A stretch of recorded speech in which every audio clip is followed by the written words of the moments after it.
Hi class. In this video, I'll be going over Chapter 3 on law and the legal system. Now, obviously, law is a very important aspect of our country, and its primary purpose is really to function as the main tool with which we organize ourselves as an advanced and democratic society. Now, it can be somewhat of a complex area to study, and all of you do have a basic understanding of how our legal system works from current events that have been reported in the news. So just so we don't really go over things that you may already be familiar with, in this chapter, we're really going to start with the core points of our legal system here in the U.S. And the importance of this background information will become clear to you as the chapter goes on. Of course, make sure that you do take the time to read the chapter. But I'm going to jump to slide number 3 on the role of law. All right? Okay, so law reaches into nearly every corner of the American life, right? It impacts us all day long. There are laws that pertain to the safety of cars, buses. We have consumer protection laws. I mean, there are so many different types of laws that are in place to protect us as a society. And the truth of the matter is that a society that is as sprawling and complex as ours needs formal, enforceable rules of law to provide a measure of control. I mean, the truth of the matter is that, if you pick up a newspaper or you're going through your news app or Googling different topics or issues going on locally or on a national level, there's always some type of legal angle that's included in the article you're reading. So it really does have this impact on our everyday activities, and it is definitely a way to make our country a safer place to live. All right, let's go to slide 4 for a moment. So the main way the law governs the many kinds of relationships in society is really to organize and establish enforceable legal rights and to create institutions necessary to define and enforce them. Now, a legal right denotes a power or privilege that has been guaranteed to an individual under the law, not merely something that's claimed as an interest or something that's a matter of governmental discretion. So here I've noted that when you consider law, that you should consider law as a system which entails regularly interacting and independent parts and some subparts coming together to form a functional, unified whole. All right, so now for the sources of law. So regardless of how law is defined, at the core of the legal system lays a body of enforceable written rules.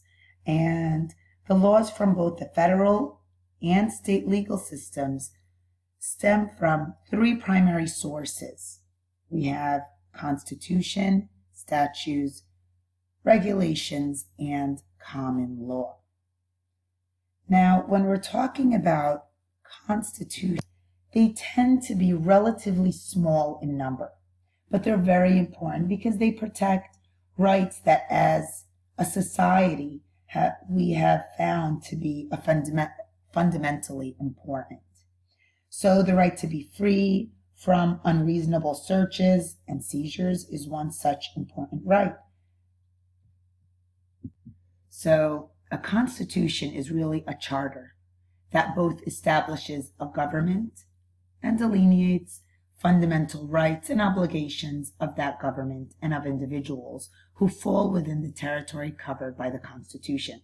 So in our country, there is the federal Constitution that tends to be rather shorter, for the most part, quite general. And the whole idea was that the framers of the Constitution viewed it as a document for the ages that needed to include enduring principles to serve a growing, evolving society that has certainly proved to be more complex than it was at the time of the Constitution's ratification.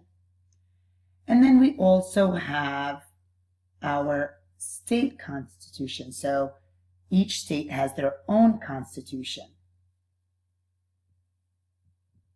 So now regarding statutes, we have in both the federal and state legal systems the legislative branch of government that creates the law by enacting statutes that govern the rights and duties of the people who have the requisite minimum contacts within that jurisdiction.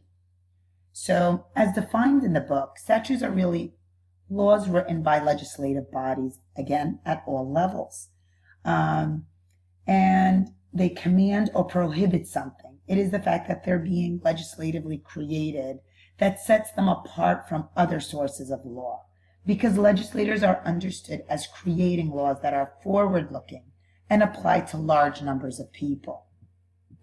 Now, although legislators enact these statutes, they also authorize agencies to issue regulations that help interpret and clarify what a statute means. So an example would be Title VII, which is a statute that makes it illegal for employers to discriminate against their employees on the basis of their race, religion, gender, or their place of birth.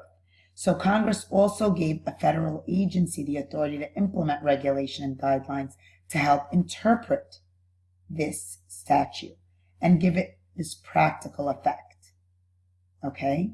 So just to kind of give you an idea of where that is coming from. Now, regarding regulations are more specific, and they must be written to really assist with the implementation of statutory directives and to promote statutes' underlying policy goals. So this is where the administrative agencies of the executive branch of the government come in, because these federal and state agencies, such as the U.S. Department of Health and Human Services, the U.S. Department of Labor, are organized and created to deal with a specific policy's subject matters. They have more time and expertise than Congress or state legislators to really enforce statutes.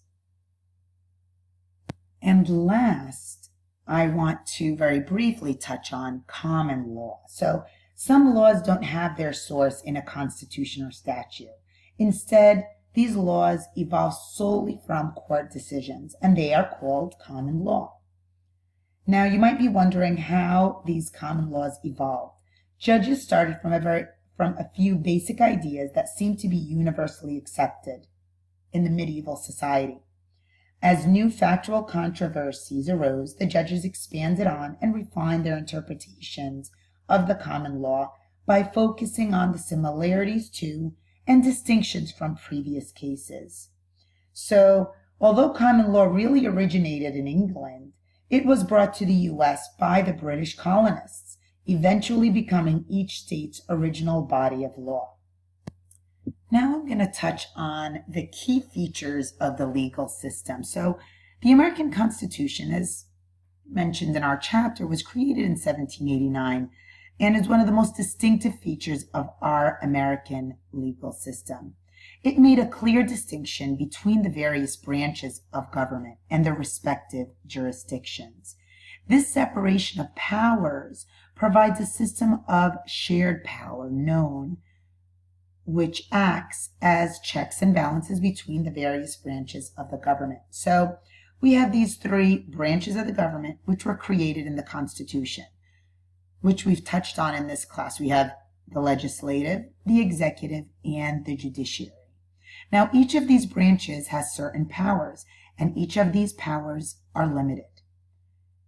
All right, so an example of this would be when the president appoints judges and departmental secretaries. But these appointments must be approved by the Senate. The Congress can pass a law, but the president can veto it. So the Supreme Court can rule a law to be unconstitutional, but the Congress with the states can amend the Constitution. So really the separation of federal and state powers remains one of the most distinctive features of the American legal system. Now, among the nations that have been steady democracies since the end of World War II, we have the U.S. that's been one of the few countries that has a chief executive who is elected independently of the legislature and is not in any meaningful way accountable to the legislative branch. So while the U.S. has always used this presidential model of government, very few other countries with stable, enduring democratic systems have done so. So instead, over history, most other countries, such as France or Germany, have adopted more of a parliamentary model of government, whereby the chief executive is accountable to the legislative branch, rather than independent of the legislative branch. All right, so I just want to make sure that you guys understand that. I'm going to repeat it one more time. Now, instead, over history, most other countries, as I said, such as France and Germany, have adopted more of a parliamentary model of government. So this is where the chief executive is accountable to the legislative branch. But here in the U.S., the chief executive is independent of the legislative branch. And I just want to make sure, I know I went through that, I hope not too quickly, but the legal doctrine that really supports the arrangement of the shared governance among multiple branches is the separation of powers. And in this doctrine, it's considered that it is one of the most important aspects of both the federal and state constitutional design. Now, the framers of the U.S. Constitution were well aware that nothing was more likely to foster tyrannical government than the concentration of governing powers in one individual or political party. So the whole idea was to guard against this concentration of political power. The framers did two related things. They divided the governmental powers and responsibilities among separate co-equal branches, and they structured the elections of officials for the two political branches of government, being legislative and executive. And as I explained, that they're separated. Okay? Now, when we're talking about federalism, in federalism, the powers are divided between the federal and provincial governments. So we're talking about federal and state legal authority. Now, there's no uniform method for the distribution of powers, but the general and basic principle here is that matters of local importance are given to the state, and those of national importance are given to the government. And the aim behind this method is really to keep the center weak and the provinces strong. Now, another key feature of our legal system is the role of the courts. And courts have the responsibility to really determine what the Constitution means, what it permits, and what it prohibits. And courts protect and enforce individual legal rights. They determine whether the political branches of government have violated the Constitution. And they really maintain stability in the law through the application of legal precedent. Now, courts are expected to uphold and enforce the constitutional right to due process, which protects individuals from arbitrary and unfair treatment at the hands of the government. Now, when talking about our court system, our federal court system, the federal court system really that we have today is not the same system that was created by framers of the Constitution. It really has grown and evolved over time. So the federal court system has it's organized in 3 tiers or 3 levels, and then we have the trial courts, the appellate courts, and the Supreme Court. I included the definitions here on this slide so you have a better idea of exactly what each one, what it is and what their responsibilities are. And of course, you do need to read the chapter to really understand the different aspects of the U.S. legal system. If you have any questions, don't hesitate to let me know. That's what I'm here for. And that pretty much wraps it up. Take care. Bye.